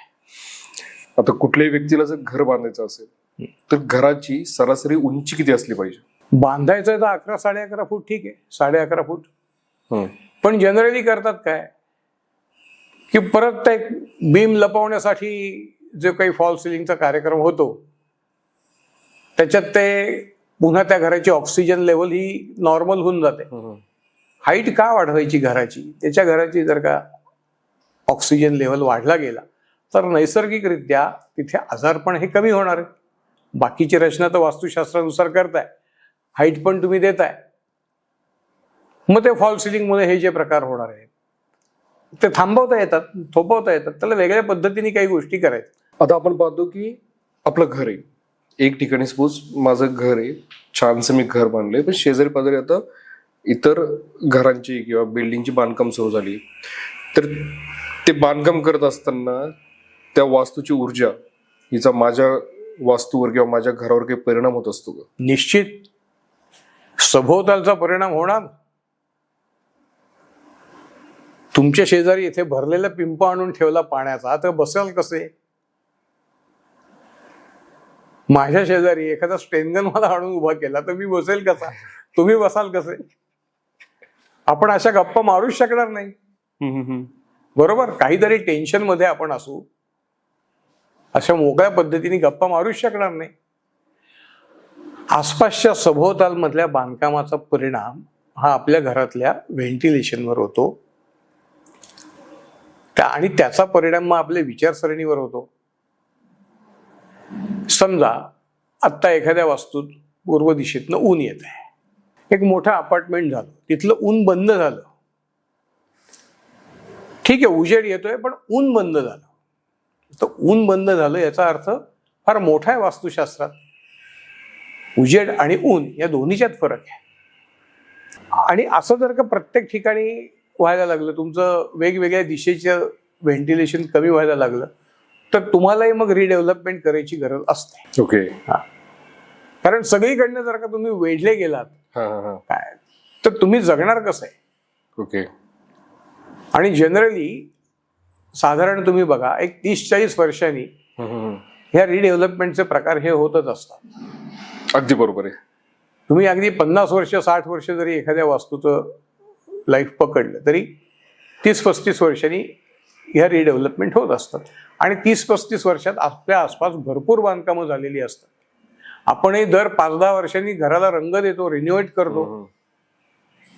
ह्या सगळ्या गोष्टींचा, आसपासच्या परिसराचा, सभोवतालचा, त्यात झालेल्या छोट्या मोठ्या बदलांचा आपल्या परिसरावर, आपण राहत असलेल्या परिसरावर, राहत असलेल्या इमारतीवर, पर्यायाने आपल्या घरावर, बंगल्यावर, सदनिकेवर, तिथल्या व्यक्तींवर हा निश्चित चांगला किंवा वाईट परिणाम होतो. की ना, एकच घरात वेगवेगळ्या राशीचे लोक राहत असतात, तर वास्तुशास्त्रीय जे उपाय असतात त्यांचा परिणाम कसा होतो त्या लोकांवर, किंवा त्याच्यावर काय उपाय आहे? कसं असतं, आता समजा पूर्वमुखी घर आहे, तर मेष, सिंह, धनु या अग्नी तत्वाच्या राशी.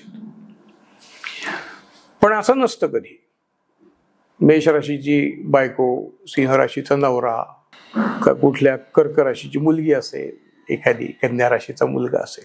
पण याच्यात साधर्म्य असं असतं ह्या पत्रिकेत, यांची लग्न रास किंवा रवी रास किंवा ह्या संदर्भातलं एखादं नक्षत्र, हे सगळ्यात एक समान धागा याच्यात असू शकतो.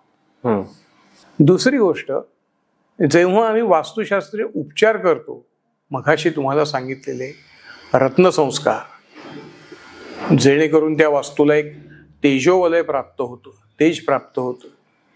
त्या वास्तूत केलेला धातू संस्कार, जेणेकरून ऊर्जा तिथे प्रसरण पावते. आणि तिथे अजून टाकलेल्या काही वनस्पती, जडीबुडी यांनी ते बळ वाढलं जातं. ह्या सगळ्याचा परिणाम हा एकंदरीत विचार करून केलेला असतो. त्याच्यामुळे वास्तुशास्त्रात कुठल्याही वास्तूत वेगवेगळ्या राशीची लोक ही व्यवस्थित राहू शकतात. आणि बऱ्यापैकी असं पण होतं ना सर, की कुठलं तरी एक कुटुंब आहे, ते म्हणतात की ह्या वास्तूमध्ये आल्यानंतर किंवा या घरामध्ये जेव्हापासून आम्ही राहायला आलोय ना, आमचे पैसे टिकत नाही, किंवा आमच्या खिशा सतत फाटका खिसा आहे आमचा. तर अशा वेळेस काय उपाय केला पाहिजे त्यांनी, किंवा तुम्ही काय सांगा? नाही, सगळ्यात पहिल्यांदा ते विचार करून आले का तिथे. मी मगाशी बोललो त्याच्यावरच जातो. तुम्हाला त्याची गरज होती का? गरज नसताना पण बऱ्याचशा गोष्टी केल्या जातात आणि नंतर उपचार केले जातात. आधी त्याची गरज होती का? तुम्हाला शिफ्ट होण्याची किंवा त्या वास्तूमध्ये त्याची गरज होती का, शिफ्ट होती का, हा प्रकार बरेच जण बघत नाही. कुणाला म्हणजे बऱ्याच जणांना असं होतं की आपली क्षमताच कळत नाही. आजकाल बऱ्याच ठिकाणी कुटुंबात कमवती लोक 2 पेक्षा जास्त असतात. त्याच्यामुळे ह्या क्षमतांचा अंदाज कधी कधी चुकू शकतो. नोकऱ्याही काही पहिल्यासारख्या राहिलेल्या नाही, त्याचाही परिणाम होतो. पण ज्या वेळेला अशा वास्तूमध्ये जिथनं दक्षिणेत टेरेस आहे, दक्षिण दिशेत एखादा सी कट गेलेला आहे, सी आकाराचा शेप तयार झालेला आहे, प्रामुख्याने दक्षिण दिशेत प्रॉब्लेम आहे, दक्षिण दिशेत दोष आहे, याचाच अर्थ तिथे उत्तर दिशा सुद्धा सदोष आहे, जो एक प्रकारे पैशाचा ऍक्सिस आपल्या वास्तूतला आहे. हा सदोष झालेला आहे. हा सदोष का होतो तर आपली हा ऍक्सिस सदोष असल्यामुळे आपला कुठेतरी पैशाचा निर्णय, गुंतवणुकीचा निर्णय हा चुकलेला असतो. हा त्याच वास्तूच्या बाबतीत चुकला असेल असं नाही, दुसऱ्या कुठल्या गोष्टीत चुकला असेल, पैसे तिकडे जात असतील, त्याच्यामुळेही अशा पद्धतीने तिथे काही प्रॉब्लेम येऊ शकतो. इथे काही वास्तूत सुधारणा करून, काही वैयक्तिक उपाययोजना करून, एक स्वतःच्या आयुष्याची शिस्तबद्ध चौकट घालून हा सगळा तुम्ही म्हटला त्या प्रकारचा दोष हा खूप कमीत कमी पातळीवर आणणं शक्य आहे. आणि अशी लोक आलेली आहेत. काही पालकांची एक तक्रार असते की आमच्या वास्तूमध्ये दोष आहे. मग विचारलं की का दोष आहे, त्यानंतर की आमच्या मुलांचं शिक्षण अर्धवट राहिलंय किंवा आमची मुलं अर्धवटच, म्हणजे जेवढी पण घरातली मुलं आहेत, सोबत मुलगा असेल मुलगी असेल, तर ते शिक्षण मध्येच सोडतायत. आपण पाहतो बरेचसे विद्यार्थी असतात किंवा ते पूर्ण शिक्षण घेत नाही, किंवा इंजिनिअरिंगला असतील तर पहिल्या दुसऱ्या वर्षाला ड्रॉप आउट होतात, किंवा ते ग्रॅज्युएशन पण करत नाहीत. ते तर शिक्षणाचा आणि वास्तू यांचा काही हे आहे का, म्हणजे काही वास्तुदोष असतो का या गोष्टींमध्ये? शिक्षणाचा आणि वास्तूचा तर निश्चित संबंध आहे. संबंध आहे. व्यक्तीचा आहे तर त्याच्या शिक्षणाचा का नसणार, त्याच्या कर्माचा आहे तर त्याच्या शिक्षणाचा का नसणार आहेच. आता बऱ्याच वेळेला तिथे उपचार केले जातात, पण माझी पद्धत अशी, मी त्या पालकांशी पण अशा वेळेला बोलतो की एखाद्यावर एखादं शिक्षण लादलं गेलंय का. वडील इंजिनियर आहेत म्हणून त्या मुलांनी इंजिनियर व्हावं, पण त्याला तो एक ऑर्डिनरी शिकणारा मुलगा असेल तर त्याच्यावर ते लादलं गेलंय का, आणि मग पुढे ते सहन नाही झालं म्हणून त्यांनी सोडलंय का. हे जे सगळे अशा प्रकारचे जे प्रश्न आहेत, हे सगळे अग्नितत्वाशी. अशा घरात बहुसंख्य वेळेला पूर्व दिशेत किंवा आग्नेय दिशेत हा मोठा दोष असू शकतो. याचं कारण त्या व्यक्तीतनं अशा पद्धतीने दिसतं की त्या घरातल्या पित्याचा अहंकार आणि ते जे पुरुष संतती किंवा ही संतती आहे, तिने ते नायलाज असतो त्यांचा तो स्वीकार करणं. अशा वेळेला साधारणपणे पूर्व दिशेत शौचालय असणं, जिना असणं, अशा प्रकारचे हे दोष निश्चित असू शकतात. खूप जण बोलतात सर की पूर्व दिशेला शौचालय नसलं पाहिजे, पण कारण कोणीच सांगत नाही. मुळात पूर्व दिशा ही अग्नितत्वाची आहे. आणि मलमूत्र विसर्जन हा जो प्रकार आहे, ह्या गोष्टीला आधार लागतो. बघा, तुम्ही हवेत उडून हे करू शकत नाही, कुठे पाण्यात नाही करू शकत, शेकोटी पेटवली त्याच्या शेजारी बसवलं नाही करू शकणार. त्याला आधार लागतो. एक विशिष्ट प्रकारची बैठक लागते, रचना लागते. बैठक असणं, आधार असणं हा पृथ्वी तत्वाचा गाभ आहे. ते पृथ्वी तत्व आहे. अशा वेळेला ज्या वेळेला म्हणजे शौचालय पूर्व दिशेत असतं, म्हणजे अग्नितत्वात हे पृथ्वी तत्व जेव्हा साकारलं जातं त्यावेळेला तो अग्नी विझतो. म्हणजे त्या शेकोटीवर आपण अग्नी विझण्यासाठी जी माती टाकतो ती विझली जाते. मग अग्नितत्वाचे जी स्पंदन आहेत ती अशा वास्तूत मिळत नाहीत. मग तिथे त्या मुलाचं खच्चीकरण स्वतःच होणं, एखादा मित्र पुढे गेला म्हणून स्वतःच मनाला लागून घेणं, त्याचे निर्णय चुकणं, त्याच्या वडिलांचे, त्याच्या मुलाच्या बाबतीत, मुलाच्या सेटलमेंटच्या बाबतीत, त्याच्या शिक्षणाच्या बाबतीत निर्णय चुकणं, असे अनेक प्रकार आपल्याला बघायला मिळतं. आणि बऱ्याच वेळेला अशा घरांचं, मी व्यक्तीचं नाही म्हणत, अशा घरांचं डिप्रेशनचं कारण ते शौचालय असू शकतं. म्हणून पूर्व दिशेत, आग्नेय दिशेत शौचालय हे नसावं. शौचालयासाठी प्रतिष्ठित जागा वास्तुशास्त्रात ही पृथ्वी तत्वात सांगितली आहे आणि पृथ्वी तत्व हे दक्षिण, नैऋत्य, पश्चिमेत विराजमान झालेलं आहे. उत्तर दिशेत शौचालय असलं पाहिजे का?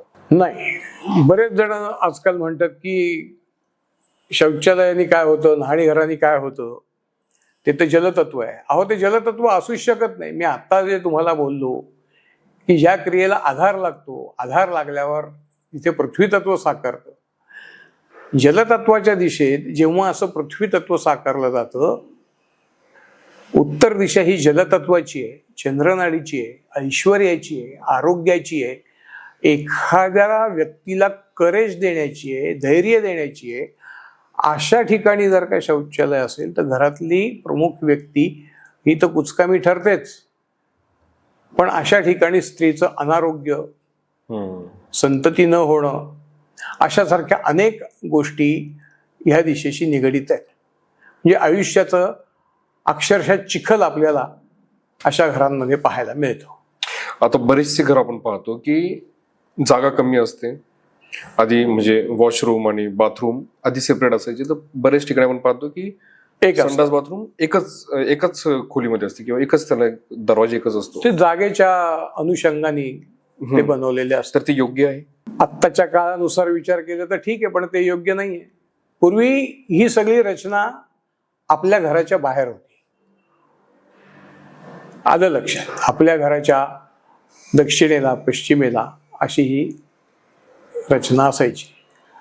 आता आपण जसं जसं संस्कृती बदलत पुढे चाललेलो आहे, त्याला आपण आपल्या घरात येऊन आणलेलं आहे. पण तसं विचार करता शौचालय हे बाहेर असायचं. कालांतराने बरेचशी लोक एका वास्तूतून दुसऱ्या वास्तूमध्ये स्थलांतरित होतात किंवा ते नवीन वास्तूमध्ये राहण्यासाठी जातात, घरामध्ये आपण जसं म्हणूयात. आणि तिथे गेल्यानंतर, नवीन वास्तूमध्ये गेल्यानंतर त्यांना असं वाटतं की जुनच चांगलं होतं, किती छान होती ती वास्तू, आणि ते कम्पेअर करायला लागतं त्या दोन्ही वास्तू. तर खरंच असं असतं का की ज्या नवीन वास्तूमध्ये ते राहण्यासाठी गेले त्यामुळे दोष असतो? दोष हा प्रत्येक वास्तूत असतोच, पण याला अनेक कारण आहेत, एक कारण आहे असं नाही. भाड्याचं घर आधी होतं आणि मग दुसऱ्या घरात जायचं, नवीन स्वतःच्या घरात जायचं, असं काही आहे का? किंवा आत्ताचं स्वतःचं घर छोटं पडतंय म्हणून दुसऱ्या मोठ्या घरात जायचं, असं काही आहे का? किंवा अपग्रेड होण्यासाठी आपल्याला मोठ्या घरात जायचंय, किंवा आपल्याला परिसर बदलायचा आहे मुलांच्या शिक्षणासाठी किंवा नोकरी व्यवसायामुळे. याला कारणं अनेक आहेत, पण यातलं कारण नक्की काय आहे हे जागा घेण्याच्या आधी विचार करणं क्रमप्राप्त आहे. दुसरी गोष्ट यात अशी आहे की आपली राहती वास्तू जी असते, साधारण त्याच गुणदोषांची साम्य असलेली वास्तू आपल्याला परत मिळते. आणि याचं प्रमुख कारण आपण आपल्या वास्तूशी जसं श्वासाने निगडीत असतो, तो श्वास आपल्याला जिथे कम्फर्ट वाटेल अशाच वास्तू आपल्याला आवडतात. मग त्या घटनांचं रिपिटेशन तसं होतं का? तर बऱ्यापैकी होतं. पण जर का महत् प्रयासाने तुम्ही जर का ठरवलंच की मला दक्षिण उत्तर लांबीची एखादी वास्तू पाहिजे, आणि किंवा मला किमान वास्तुशास्त्रीय रचना असलेली जागा पाहिजे, किंवा मला माझ्या जागेला कुठेही कट नकोत, किंवा शौचालय मला नीट काहीतरी दक्षिण, नैऋत्य, पश्चिमेत पाहिजे, काहीतरी एक त्याला क्रायटेरिया लावून नीट जर का त्यातल्या त्यात तुम्ही जागा घेतली, तर तो बदल तुम्हाला एक अनुकूल असा ठरू शकतो. त्याच्यानंतर मग तुमची होणारी प्रगती आहे ही चांगल्या पद्धतीने येऊ शकते. दुसरी गोष्ट म्हणजे आपण पूर्वीच्या घरात जे काही उत्सव साजरे करायचो, त्यावेळेला जी काही लोक आपल्या आसपासची होती ती यायची जायची, आणि या नवीन घरात आल्यावर जी लाईफस्टाईल आपण स्वीकारली आहे की शेजारचं आपल्याला कोण राहतो ते माहीत नाही, अशा वेळेला हे जे काही आपल्यावर संस्कार झालेले आहेत उत्सवांचे,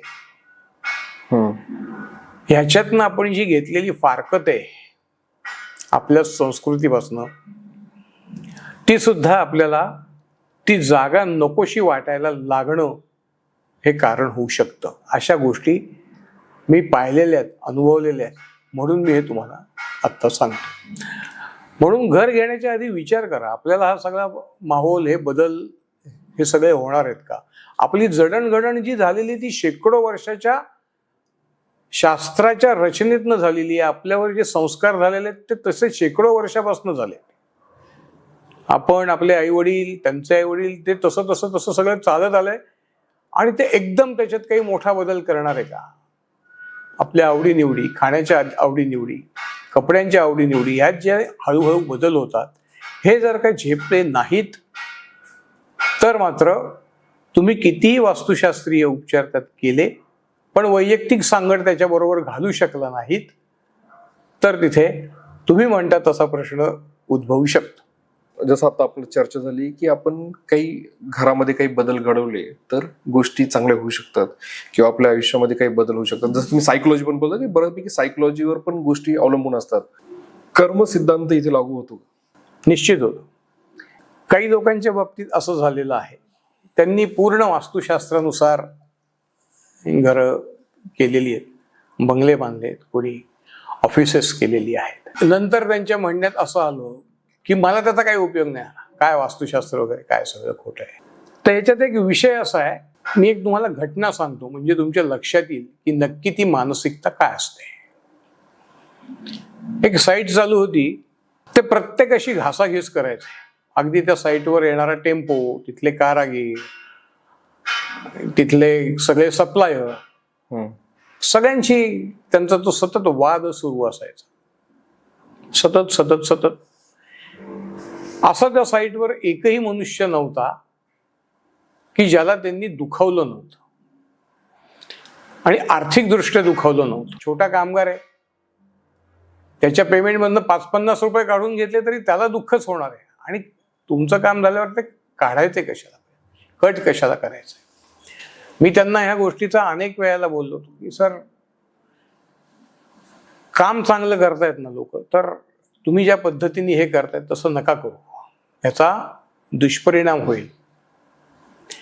ह्याच्यावर त्यांची उत्तरं फार वेगळी होती. पण ज्या वेळेला ते सगळं त्यांचं ते ऑफिस सुरू झालं, त्यात आलं की आपल्याकडे पहिल्यासारखं कोणीच येत नाहीये गिऱ्हाईक. आपले आपले जे जुने लोक होती ती पण आपल्याला सोडून गेली, असंही होतं कधी. वास्तुशास्त्रानुसार रचना केली, सगळं केलं पण हे काय. तर ही त्यांची क्रूर मानसिकता, हेच मी त्यांना सांगितलं. कामगारांना दुपारचा चहा, सकाळचा चहा दिला तर त्याचे पैसे कट, अशाही मानसिकतेतली लोक आहेत. असंही कर्म आहे, मग त्यांनी अपेक्षा कशाची करायची. तुझं कर्मच खराब आहे आणि तुला पाहिजे इंद्राचा ऐरावत, तर हे नाही होऊ शकत. ज्या वेळेला त्यांच्या मी हे लक्षात आणून दिलं, सगळं बांधकाम झाल्यावर, आता म्हणे काय करता येईल याला. म्हटलं सगळ्यांना बोलवा, सगळ्यांची क्षमा मागा आणि त्यांना यथेच्छ काहीतरी द्या. 2-3 महिन्यांनी हे गृहस्थ जेव्हा परत माझ्याकडे आले, हे सगळं करून आले होते. प्रत्येकाला बोलवलं, त्याच्याशी बोलले, क्षमा मागितली, काही पाकिट दिलं आणि त्याच्यानंतर तो उद्योग हळूहळू पुन्हा त्यांचा वाढीस लागला, पूर्ववत व्हायला लागला. तुमची मानसिकता काय आहे हे काम करताना, हे पण खूप निर्भर करतं याच्यावर. छोट्या छोट्या गोष्टी तुम्ही असं करायला लागलात, आता तो मनुष्य प्लास्टर करतो, त्याचे काय तुम्ही रोजंदारीतले पैसे, तो तुमची भिंत करतोय, तुमचं संरक्षण कवच करतोय, फ्लोरिंग करतोय, तो तुम्हाला उभं राहण्यासाठी स्टॅबिलिटी देतोय आणि तुम्ही त्याला दुखावताय. तुम्ही दुखावताय त्याला. तुमच्या इथे चहावाला येतो, तो सगळ्यांना चहा देतो, त्याचे पैसेही कट करतात आणि तुम्ही ते चहावाल्याचंही कट करतात. इतकी निकृष्ट मानसिकता असलेल्या लोकांनी शास्त्राकडून खूप अपेक्षा करणं गरजेचं नाही. त्यांनी वाटे पण जाऊ नये शास्त्राच्या. आता एक शेवटचा प्रश्न मी तुम्हाला विचारतो. वास्तुसंस्कार म्हणजे काय आणि तो का करायला हवा? तर सगळ्यात पहिल्यांदा एक गोष्ट लक्षात घेतली पाहिजे. वास्तू म्हणजे राहण्यासाठी बंदिस्त केलेली जागा म्हणजे प्लॉट. आपण राहतो ते भवन आणि फ्लॅट असेल तर त्या भवनातली ती सदनिका. ह्या प्रकारात वास्तुसंस्कार हा जसा प्लॉटवर केला जातो तसा भवनात केला जातो. फ्लॅटमध्ये असेल तो उपपीठ रचना सदनिकेत केली जाते. आता मुळात म्हणजे काय, एक मी छोटं उदाहरण देतो मी तुम्हाला. मुलाचा जन्म होतो. लहान मुलाचा जन्म झाल्यावर पहिलं 1-1.5 वर्ष त्याला कशासाठी जातं, तर वेगवेगळ्या पद्धतीचं लसीकरण. बरोबर. आता हे लसीकरण आपण त्याला का करतो, तर तिच्या आयुष्यात काही दुर्धर आजार त्याला होऊ नाही, होणारच नाही असं कुठेही कोणी कमिट करत नाही, पण होऊ नये. आणि त्या आजारांची शक्यता, त्या आजार होण्याची शक्यता खूप दुर्मिळ होते, दुरापास्त होते, म्हणून आपण त्या मुलाला वॅक्सिन देतो. त्याचप्रमाणे वास्तुशास्त्रीय संस्कारही आयुष्यात ज्या काही आपल्या बऱ्या वाईट घटना घडणार आहेत त्याचं ते एक संरक्षण कवच आहे. म्हणजे वाईट घटना ह्या आपल्यापासनं थोपवून ठेवणं, त्या टळत कधीच नाही, पण त्याची इंटेन्सिटी आपल्यापर्यंत येईपर्यंत कमी होणं आणि आपल्या आयुष्यात चांगल्या घटना ज्या घडायच्या आहेत त्याच्यात अजून वाढ होणं, त्याचा आनंद अजून मिळणं किंवा त्या चांगल्या घटना आपल्यापर्यंत यायला एक अनुकूल कालावधी, अनुकूल काळ किंवा आपला संघर्ष त्यातनं कमी होणं, हा त्याच्यासाठी वास्तुसंस्कार हे करतात. आणि ह्या वास्तुसंस्कारात सुद्धा वेगवेगळी रत्न वेगवेगळ्या दिशेला निक्षेप केला जातो. ह्या सगळ्या रत्नांबरोबर तिथे काही धातू टाकले जातात, त्या धातूंचा निक्षेप होतो. मुळात रत्नांमध्ये असलेली जी विकेंद्रीकरणाची ऊर्जा आहे, रत्नांमध्ये जो काही असलेला एक स्वतःची शक्ती असलेला जो काही ताकद असलेली जी काही विकेंद्रीकरणाची पद्धत आहे, त्यामुळे ती ऊर्जा तिथली निश्चितपणे वाढली जाते. एक प्रकारचं त्या वास्तूचं तेज वाढलं जातं. धातूच्या अनुषंगाने तिथे एक प्रकारचं संरक्षण प्राप्त होतं आणि ते जे तेज आहे, ते जे तेजोवल आहे, ते प्रसरण पावतं एका विशिष्ट फेरीने, एक क्लॉकवाईज पद्धतीने त्या वास्तूत ते तेजोवलय हे सतत अनुभवायला येतं. आणि ज्या काही जडीबुडी, जे काही धान्य टाकलं जातं त्यांनी त्या ऊर्जेची शक्ती वाढते, त्याला बळ मिळतं. हा तो सगळा एक प्रकारे तुमच्या वास्तूला लसीकरण करायचा प्रकार आहे. आणि हा आत्ताचा नाही आहे, हा पहिल्यापासून चालत आलेला आहे, हा खूप पूर्वीपासून चालत आलेला आहे आणि हा खूप उपयोगी आहे. ज्या ज्या ठिकाणी प्रत्येक वास्तूत दोष असतो किंवा कुठे कुठे महादोष असतो, नैऋत्येत कट, आग्नेयेत कट, कुठे जमिनीखालनं पाणी येतं, अनेक प्रकारचे दोष आहेत. जिथे तुम्ही म्हटलात अंडरग्राऊंड पार्किंग, तर बऱ्याचशा ठिकाणी ह्या सगळ्या वास्तुसंस्काराचा आपल्यावर खूप मोठा परिणाम होतो. ह्या वास्तुसंस्काराच्या अनुषंगानेच त्या वास्तूतल्या व्यक्तींना वेगवेगळ्या प्रकारचं आहारात बदल, काही व्यायामाचे प्रकार, असं जर का त्याला जोड लावली तर त्याचा निश्चितपणे सगळ्यांना चांगला उपयोग होतो. वास्तुसंस्कार हा थोडक्यात वन टाईप ऑफ वॅक्सिन, जे वास्तूसाठी, त्या वास्तूच्या माध्यमातून आपल्या होणाऱ्या मानसिकतेवर, त्या मानसिकतेनं होणाऱ्या ज्या घटना आहेत त्या चांगल्या घटनांचं अधिक फळ मिळण्यासाठी आणि वाईट घटनांची इंटेन्सिटी, ताकद कमी होण्यासाठी केलेलं ते एक संरक्षक कवच आहे. खूप चांगलं. तुम्ही जसं वास्तुशास्त्रावर तुम्ही बोललात किंवा आता वास्तुसंस्कारांवर तुम्ही बोललात, डॉक्टर कौस्तुभ काळे सर, तुम्ही ज्या पद्धतीने आम्हाला ज्ञान दिलं किंवा ज्या पद्धतीने तुम्ही आम्हाला सांगितल्यात गोष्टी, हे बियॉन्ड होतं. म्हणजे बऱ्याचशा गोष्टी यातल्या मलाही माहीत नव्हत्या किंवा आमच्या प्रेक्षकांना सुद्धा बऱ्याचशा गोष्टी माहीत नसतील आणि तुमच्यामुळे आमच्या ज्ञानामध्ये खूप मोठी भर पडली. तुम्ही हक्काचं माईकमध्ये आलात, तुम्ही आम्हाला वेगवेगळ्या उपाय सांगितले तुम्ही किंवा दोषांबद्दल तुम्ही बोललात आणि आपण खूप वेगवेगळ्या विषयांवर बोललो. छान म्हणजे गप्पा मारल्या. मी म्हणेल की हा पॉडकास्ट ऐकल्यानंतर जर कुठल्या व्यक्तीच्या मनात कुठले संभ्रम असतील, घर घेताना, प्लॉट घेताना, फ्लॅट घेताना किंवा रो हाऊस बद्दल, तर मी तर तेच म्हणेल की कुठलीही वास्तू घेताना जर कुठलीही शंका असतील तर त्यांचं निरसन इथे होणार आहे. निश्चित. आयुष्यात खूप मोठं टार्गेट असेल तर त्याच्यात होणारा मानसिकतेतला बदल हा तिथे करायला फार वेगळ्या पद्धतीची लोक लागतात. आणि आजकाल जी काही आपली जीवनशैली आहे, शिक्षण पद्धती आहे, त्याच्यात ते दुरापस्त आहे असं वाटतं. वेगळ्या पद्धतीचे म्हणजे कुठल्या? संघर्षाची प्रतवारीच कमी झालेली आहे. कारण मुलांना रेडीमेड सगळं मिळतंय. संघर्षाची प्रतवारी कमी झाली. मोबाईल 2 तासाच्या ऐवजी 15 मिनिटं मिळाला तर तो त्याचा संघर्ष आहे. 1.5-2 तासासाठी त्यांची जीवनशैली सगळी बदलली गेलेली. रॉसेस वाईट नाही, पण ह्या सगळ्या गोष्टींचा विचार करता आणि आपण ज्या कमीत कमी कालावधीत जे काही पुढे जायचा प्रयत्न करतो आहे त्यासाठी त्याच्या रचनांमध्ये बदल करणं आवश्यक आहे. धन्यवाद सर, तुम्ही इथे आलात थँक्यू. आणि आम्हाला खूप चांगलं मार्गदर्शन. बरं वाटलं मला. बऱ्याच दिवसांनी गप्पा झाल्या आपल्या बरोबर. Yes sir. धन्यवाद. धन्यवाद सर.